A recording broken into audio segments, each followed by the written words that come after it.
Oi, então, dessa vez eu vim ler esse artigo nomeado A Proibição Ainda Não Funciona.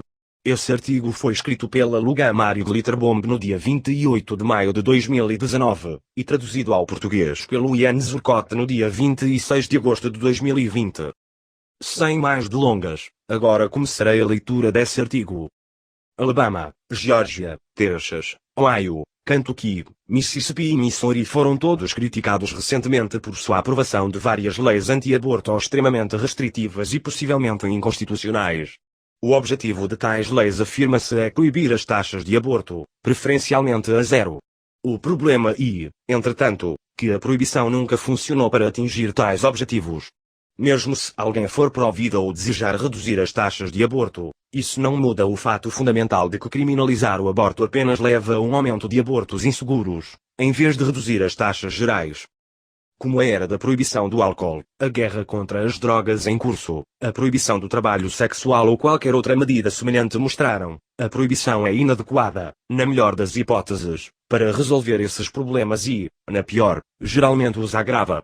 A proibição do álcool levou à criação de bares clandestinos e à distribuição por contrabandistas, onde era preciso assumir riscos extras e se associar a personagens duvidosos para desfrutar de algo que antes era consumido em situações relativamente inofensivas.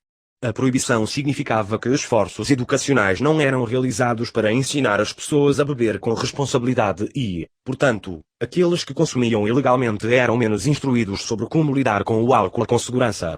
Como você pode imaginar, isso provavelmente afetou tudo, desde dirigir embriagado até o consentimento. A proibição das drogas levou não apenas ao encarceramento em massa, mas também dissuadiu as pessoas de buscarem tratamento por medo de retaliação. A guerra às drogas separou famílias e causou inúmeras mortes. A solução libertária sempre foi descriminalizar todas as drogas e focar na educação, no tratamento e na redação de danos. Só porque os libertários percebem os danos que a proibição das drogas causa não significa que todo libertário seja moralmente a favor das drogas. Na verdade, os libertários podem ser pessoalmente abstinentes, ou mesmo adversos inteiramente às drogas e à cultura das drogas, embora reconheçam que a guerra às drogas faz pouco ou nada para reduzir as taxas de uso de entorpecentes e tem várias consequências negativas que superam qualquer ganho positivo. A proibição do trabalho sexual também não fez nada para extinguir o mercado. Tudo o que fez foi tornar o mercado muito mais perigoso para as trabalhadoras do sexo. A censura na internet tirou alguns dos melhores recursos de publicidade e triagem da década anterior, enquanto o status criminoso impede que as profissionais do sexo relatem abusos de clientes ou cafetões. A descriminalização permitiria mais fundamentos para a autodefesa, o direito de sindicalização, assistência médica às funcionárias e muito mais. É tudo uma questão de redução de danos. A mesma abordagem de redução de danos pode ser aplicada à questão do aborto. Mesmo se alguém realmente acreditar que a vida começa na concepção, é difícil considerar a proibição uma solução eficaz de uma perspectiva libertária. Certamente, leis tão expansivas como as recentemente aprovadas no Alabama e Geórgia não podem ser consideradas libertárias, pois usam o sistema de encarceramento em massa como um dissuasor, até mesmo visando e perseguindo aqueles que lidam com a tragédia do aborto espontâneo, ao mesmo tempo em que não fazem nada para atacar a raiz do problema. A proibição do aborto não tem se mostrado eficaz no combate às taxas de aborto, mas parece levar a um aumento nos métodos de aborto ilegais e potencialmente inseguros. Seja pedindo pílulas abortivas ilegalmente pelo correio, usando abortivos à base de ervas, ou meios muito menos seguros e mais violentos, como abortos em cabides, drogas e automutilação. Isso não apenas coloca a criança em risco, mas também coloca as mães em um risco muito maior de ferimentos ou morte. Se o objetivo é verdadeiramente ser pró-vida, então defender uma situação que coloque mães e filhos em mais perigo, a fim de combater um sistema que apenas coloca a criança em perigo, parece contraproducente. Se pretendemos realmente reduzir as taxas de aborto, em vez de apenas sinalizar virtudes por meio de medidas legislativas ineficazes e contraproducentes, devemos nos concentrar nas causas básicas de muitos abortos. Isso inclui fatores como pobreza, violência doméstica, estupro, falta de recursos, falta de educação sexual, falta de alternativas funcionais, etc. Com isso em mente, as soluções começam a parecer muito diferentes. De repente, lutando por coisas como licença maternidade, redes de segurança social adequadas, um salário digno, moradia acessível, acesso a cuidados de saúde, um sistema educacional melhor e creches acessíveis, adoção mais funcional e acessível, educação sexual honesta e aberta, acesso a métodos eficazes de controle de natalidade e o fim da cultura do estupro tornam-se preocupações muito maiores. Claro, essas soluções não precisam vir do Estado. Libertários e anarquistas de todos os matizes têm trabalhado em soluções para esta questão por décadas a partir de uma postura antiproibicionista, alguns sendo bastante pró-vida em suas crenças. Dois desses exemplos seriam os expulsionistas e a própria fundadora da Planned Parenthood, Margaret Sanger. Expulsionismo é uma teoria moral libertária sobre o aborto, baseada nos direitos de propriedade lockeanos, criada e desenvolvida por Walter Block e Roy Whitehead. Os expulsionistas têm uma abordagem única, pois acreditam que a vida começa na concepção, mas também acreditam na autonomia corporal e, portanto, dividem o aborto em duas questões distintas. 1. A expulsão do feto do útero e 2. A morte do feto. Seguindo as posições tradicionais dos libertários contra a invasão e assassinato, é lógico que tal libertário seria tanto a favor do direito à autonomia corporal da pessoa grávida quanto contra a morte do feto. Os expulsionistas, portanto, propõem um sistema de apropriação onde aqueles que desejam interromper sua gravidez podem anunciar a custódia do feto e permitir que outros se ofereçam para cuidar da criança em desenvolvimento. Se não encontrar alguém disposto a apropriar-se da criança, a pessoa pode recorrer ao aborto como alternativa.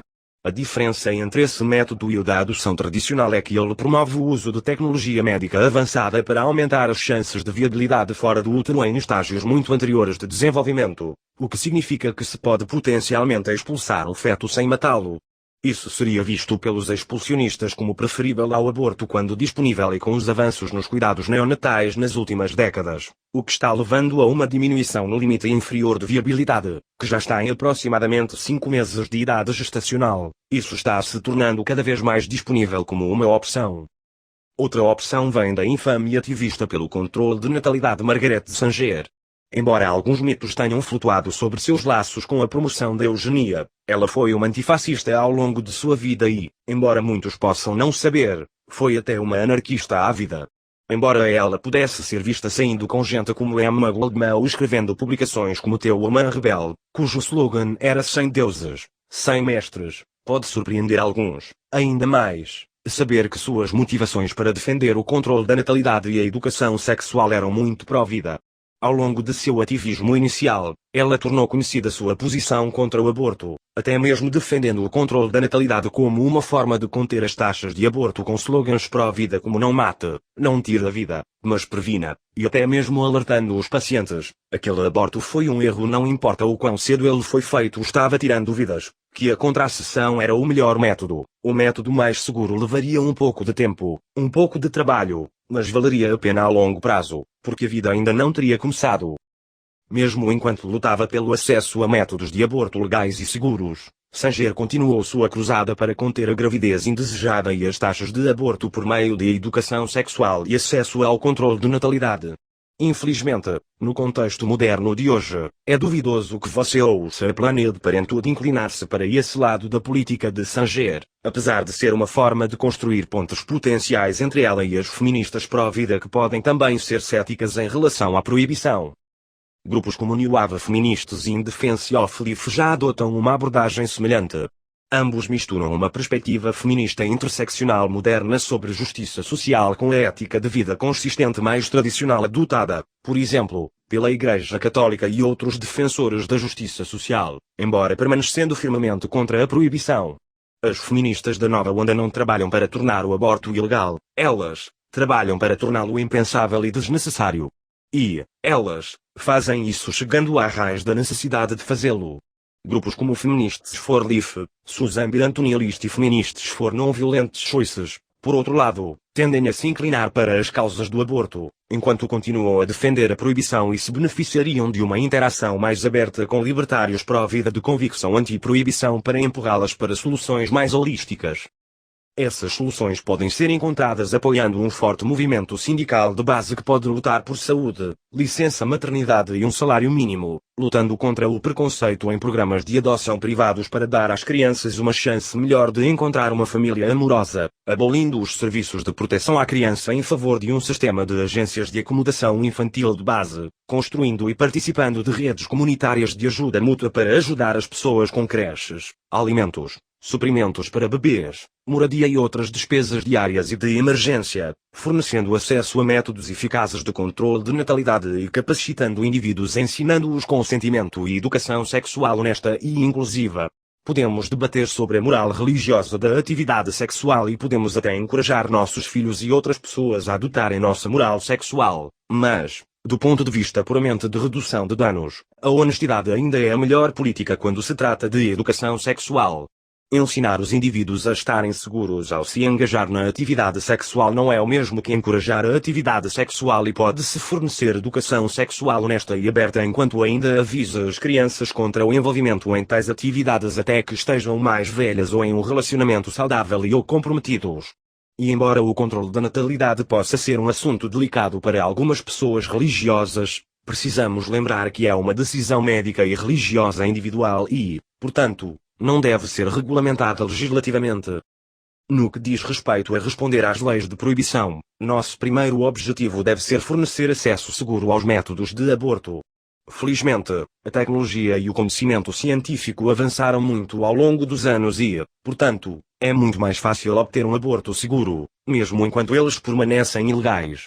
Embora a obtenção de um aborto ilegal possa aumentar o risco de ser submetido à violência da polícia e dos sistemas penitenciários, não precisa mais representar um risco maior para a saúde.